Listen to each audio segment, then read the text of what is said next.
Sikat na matinee idol noon, mag-isa na lang pala ngayon sa buhay na hindi alam ng karamihan. Iniwan ng asawa at na-stroke pa. Halikayo't ating alamin kung bakit at paano nangyari ito sa kanya. Kaya tumutok lang dito sa Get in Touch.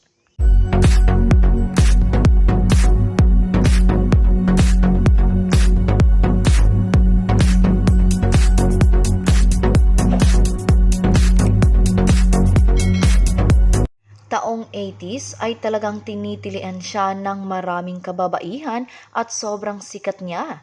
Siya ay walang iba kundi si William Martinez. Nakatsikahan siya ng isang celebrity reporter at nagkwento siya sa kanyang buhay na ngayon. Ibinahagi ni William na simula nang na-stroke siya ay hindi na siya lumalabas ng kanyang bahay. Kaya naman noong nagkaroon ng pandemic ay normal na lang sa kanya ang lahat na palagi na lang nasa bahay. 1979 nang sumikat ng husto si William Martinez o mas kilala ng marami noon na Kulit, kasama ang aktor na si Gabby Concepcion. Ikinwento ng dating matinee idol na trip-trip lang daw talaga para sa kanya ang pagpasok sa showbiz dahil ang kanyang ama noon ay isa ring artista. Mag-isa na lang sa buhay si William Martinez at inamin niyang sa unang taon raw niya na mag-isa ay umiiyak raw talaga siya kapag gabi dahil namimiss niya ang kanyang mga anak at pamilya. Minsan kinakausap niya ang Panginoon dahil may mga oras na parang mamamatay na raw siya at ayaw pa niyang mawala. Isinalaysay pa ni William na sa kakaprotekta daw niya noon kay Yayo sa mga lalaki, siya mismo ang nahulog. Sa edad na 20 at si Yayo ay 16 nang naging sila. Nagkaroon sila ng anak nang mag-17 na si Yayo. Mag-friends lang raw sila ngayon ni Yayo.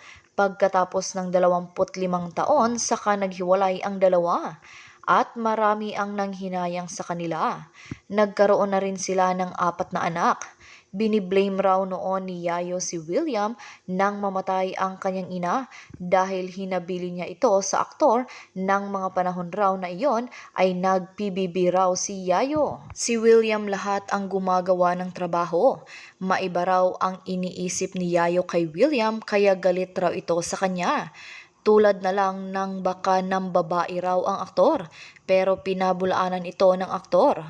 Pinagbibigyan raw lahat ni William si Yayo kung ano ang gusto nito at kahit pumunta man siya sa ibang bansa, kahit hindi sila magkasama. Nalaman na lang daw ni William sa kanyang bunsong anak na may ibang karelasyon ang aktres na si Yayo.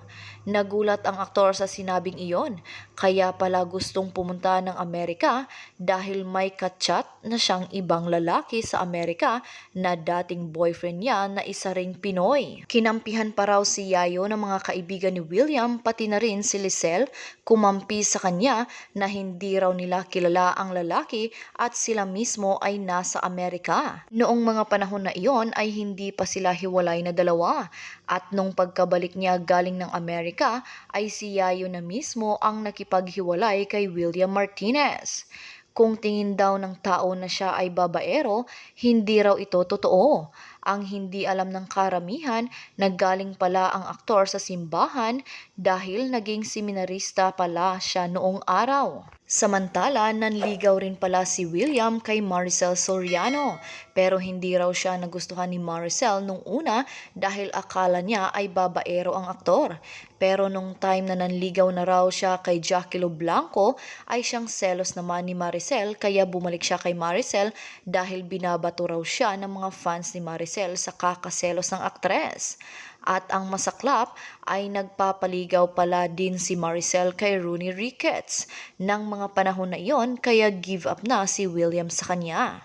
May mga usap-usapan rin daw noon parte sa kanya na gumagamit siya ng ipinagbabawal na gamot na siyang itinanggi naman ng aktor. Hiningan rin ng mensahe si William para sa kanyang mga anak dahil hindi niya ito madalas makita.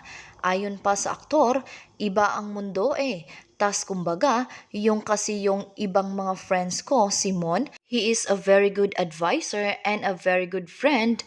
Ang mind niya, I love his mind. Nag-usap kaming dalawa tungkol sa mga anak namin. Sabi niya, Lolo, yung mga anak natin, kumusta na?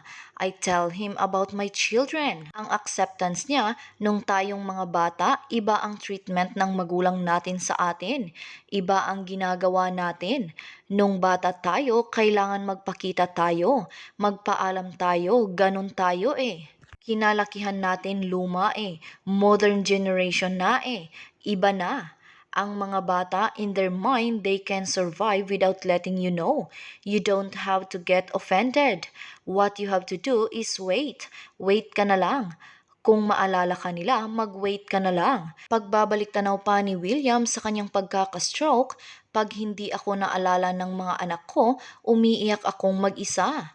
Kasi nag-iisa ako sa bahay eh. I cry alone at night. Hindi ako naalala ng mga anak ko. Mahal na mahal ko sila.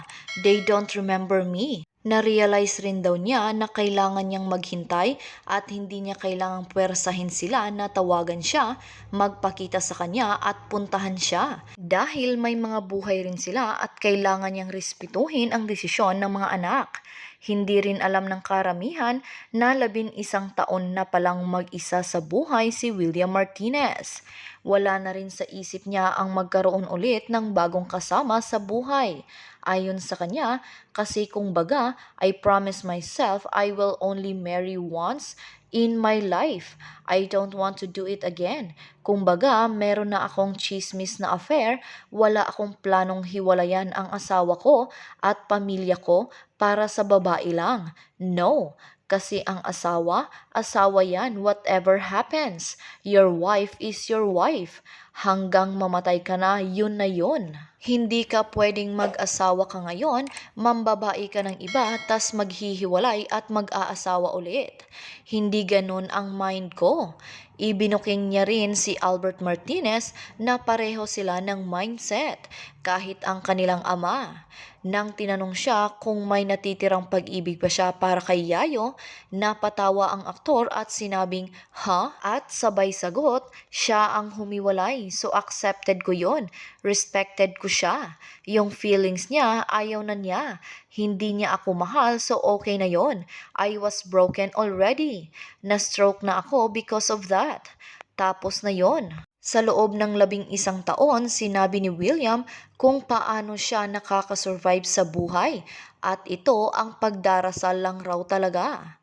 Ang naging mensahe niya sa mga producers na sana ay pabalikin na siya sa showbiz para magkaroon siya ng teleserye at maalala ng tao na buhay pa siya.